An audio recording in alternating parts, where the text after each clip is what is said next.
is that the people of Israel had walked through that wilderness for 40 years until the entire nation died out.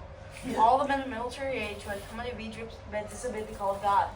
God vowed that these would never lay eyes on the land God had solemnly promised their ancestors to give us, a land flowing with milk and honey. But the children had replaced them. These are the ones Joshua circumcised.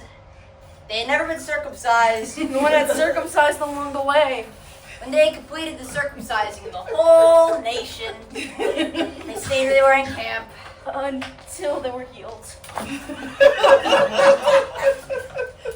God said to Joshua, Today I've rolled away the reproach of Egypt. that's why the place is called. The Gilgal. It's still called that. The people of Israel continued to camp at the Gilgal.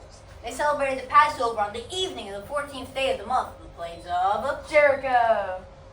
Right away, the day after the Passover, they started eating the produce of that country. unraised bread and roasted grain. And then no more manna. The manna stopped. As soon as they started eating food grown in the land, there was no more manna for the people of Israel.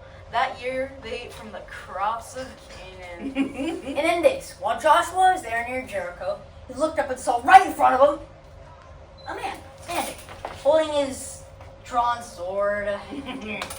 Joshua stepped up to him and said, "Whose side are you on, ours or our enemies?"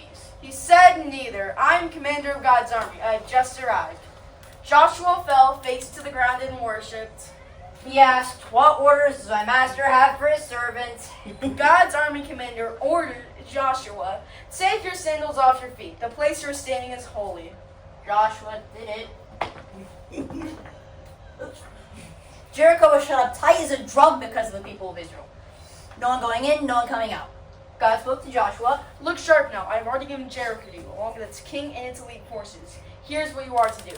March around the city, all your soldiers. Circle the city once. Repeat this for 6 days. Have 7 priests carry 7 ram's horn trumpets in front of the chest. On the 7th day, march around the city 7 times, the priests blowing away on the trumpets. And then a long blast of the ram's horn.